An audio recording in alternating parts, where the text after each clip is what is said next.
ole official le embassy Israel le utala le ua faala wiloa lona te talaina ma ua mali li iai ia fainga malo ilua mangai le atawa ole kele yo manga kuile vai nga sole ai ko kele foi ili ko o te vai atu le tuanga i wo o hali i mea tu loa wo o ai me fa pengi wo makwa halu ele mai ya okay o la vai le kuanga ya sai ka ko ki kasia le kuanga i wala ngale wo ai ka mai me la kingi ya o menge ngale foi tu le le sai ai ia po me foi sa ma fai nga ke i fai le ala inga kupu ia fa spesi mai ri kuanga o se me le kele ele nga kari ku fa nga ma ko ri fo isala le si ku fo le nga ka afrika me ko me fa penga ma ko ri kai ku sa le ya pe si ku velo o fo nga o isala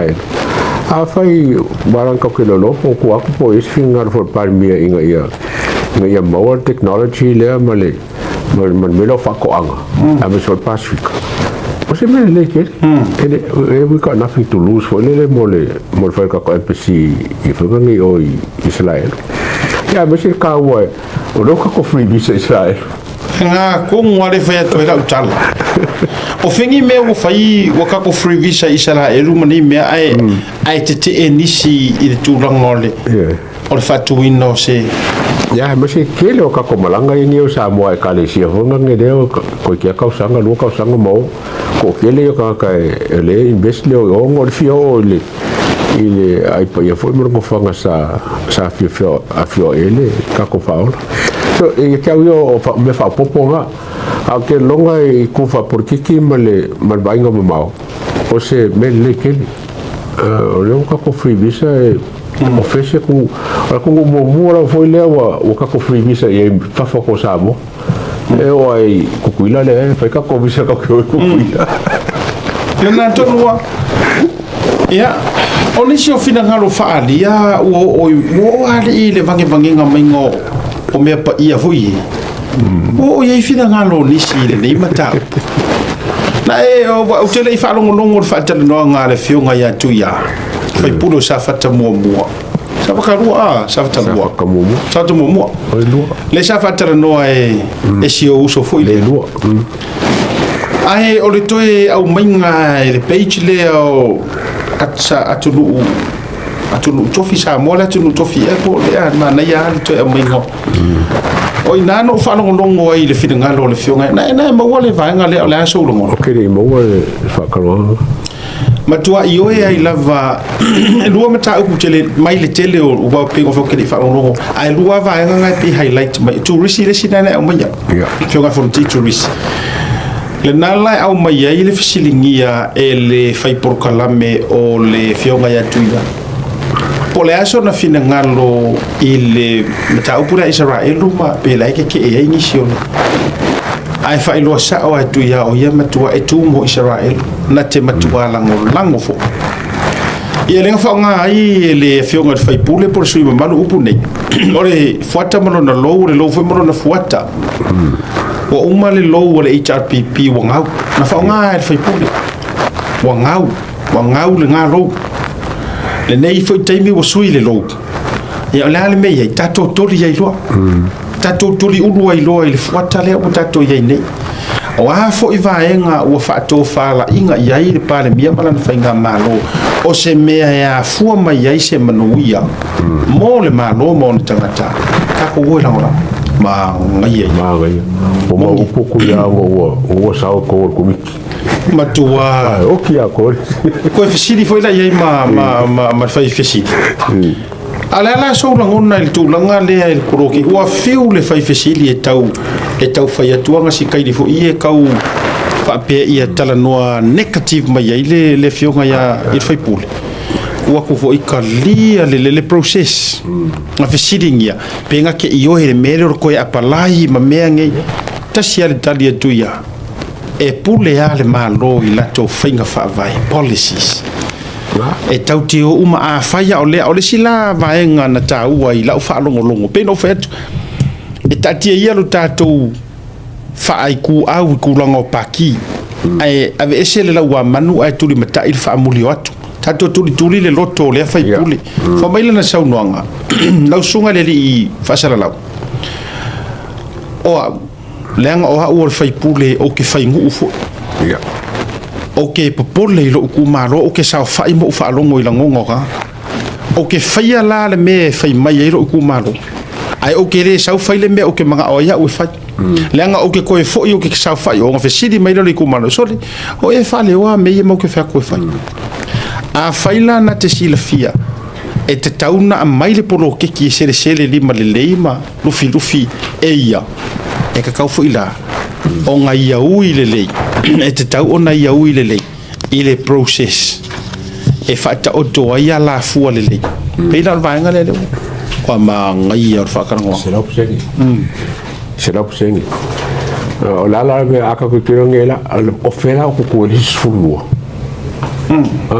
mai le se fulma fa o fe kukuri sfulua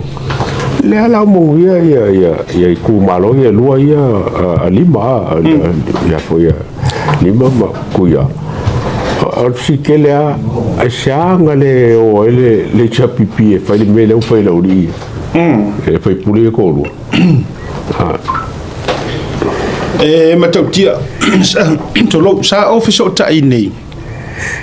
na office ta ia tu nei isa moa e tau mai se fa mani nonga ole tūlanga i se finangalo o le fionga di tupu fia ia whamuina o papo. Le ai whaalia nei ma whaasalalawina lona tūlanga whamai na ui le process ma mea uma. Sa mawala la ufisota inga mau tutu. Ia, e mai i tutonu o le tātou whainga mālo i Samoa. E tusa i o le mata upulea. Ia, e mai se fōi o se wha o se fisota inga lenga na o mauatu. O se fisota inga mai tutonu a o le vaenga e fito i tonu le mata upulea. Mai tutonu o le mata ngaruenga o le o tinamta mata. Sa ufisiri sa o ai. O le a kongu a le kulanga la a faila o leanga whamai whaumui ngā sa whaakarangoa sa apalai ma mea uma. Ai o le ala le mea ua le a vea i lea kamani i pia whapea wai le keikei aruaku o ngā o la fuilanga kera kono ngoinga. Ai au mai le tali whaamanino mai a tiau nei le fiafi e aruatu ma a teatua tu maritusi te. Oh iya lah aku kurang kuski. Ya, oh ilar kapuni. Latu fai fatal noanga. Ai latu ma teatua tu maritusi te. No nga mga o ya kadia lang karsanga. Ai lo el malo ekeke. Avatu. Nana. Lela over singilo se. Nana, ole tali sa ole na sa mo. From the background information, so let's over so tight today. An hour before an amateur show. Lenga ngau e kulia i kingi. O proklamen ngai, barngi pena fa tol meane sa wai o fol neto sanga. Ole afa amaro sia le suenga maya. Ole ano liu so se mtau. Lala fo ile mate talo atu ya autowie ya information nei to tono le malo. Make it available because it's for the public. Yeah. Ele se me la tau fia mo mori la fa tele le ngor for fa mo le sa o mo maya ya mang angaro lo ko ba foi man kuaka va ayanga sa nga ye fa ngi di fongi ese mai me ngo fa le road show sa ke o le pomonial na a o le road show sa ke e fo kasi de ke e pro ke ai ina o pale mai fa nga maloma o mai fa le par mengele fa nga fongo nga uma kungi tasira le tangata na tu lunga pe o le taua na uino le a te titia fa pe o yo le tua ya mi tonu me fa pena e au vatu na te polo fa soina a pe ka ila le langa mo mai le soka ingangi ya erwa ai watu malana tusi e te another failed interview. Yeah. O ai la kulowa o ai kangaka ia e faia whakarangoanga la afia ngau o rofa kupe afape o reke ala kumare keke e ngore melia. Ia ngā, o ale se senga ngā matu ia, o te siri, e ke langolango e pōkeke, o ke langolango i ngā keke, o ke langolango i ngā a wakumare kusi o keke. Tui'A la lenga le nga kusi ke la mo ke o ke lang nga por ke ki mo malo le se ke le se me wala nga pe nga ofa mai tangata nei le tusi te e fo LHRPP wa vai o ile fa ya doela utala Samoa mai ka ua i ko malo fa fonga le lango information le no mo nei o ke fia ka winga kunga o i kongwa le fa vai ai e control mai ele kai o le kuangai fai unga mo le o ko malo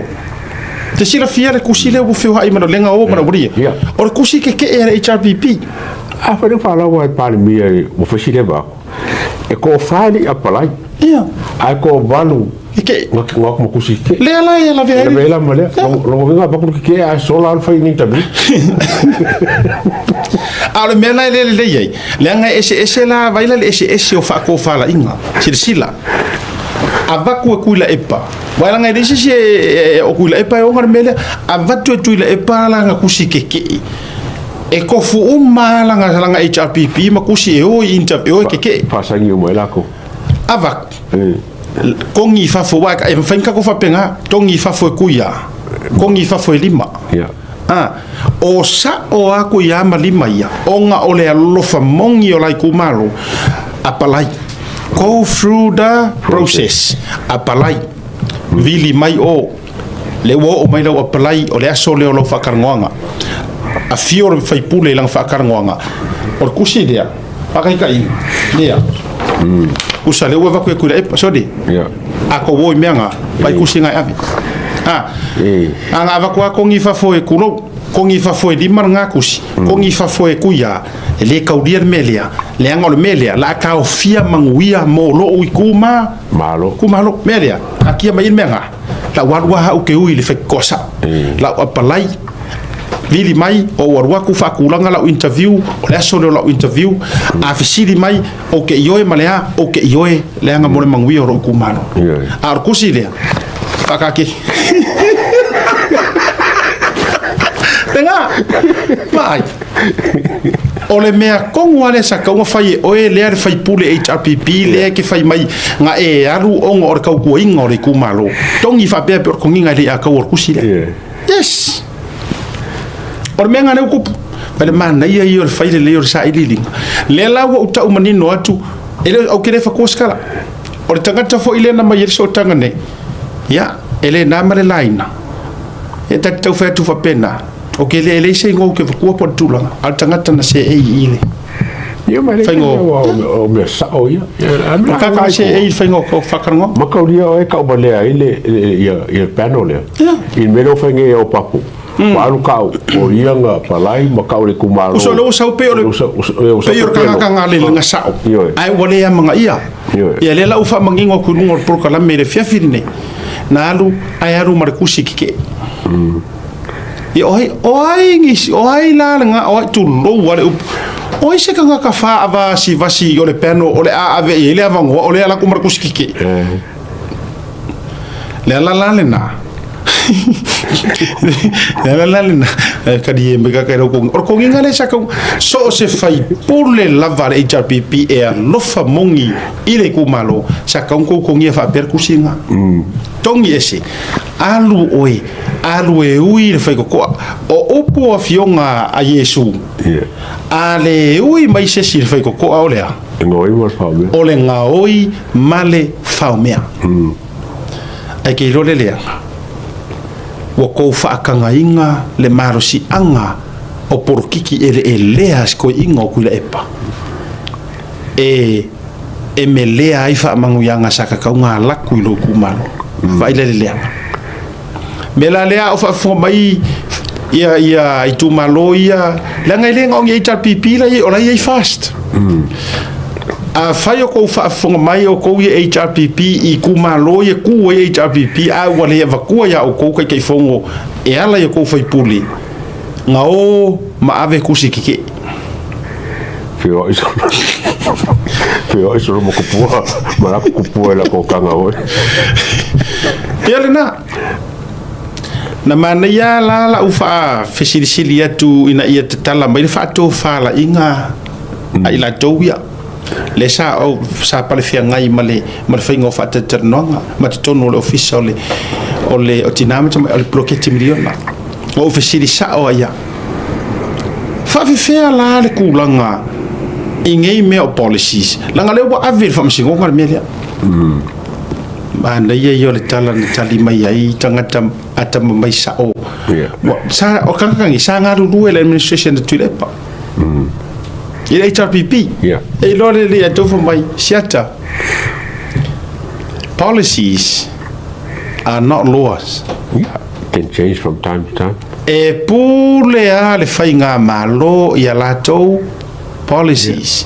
in order e whaatau nu oi le covenants le whaatau nu ino o le pule ino whainga malo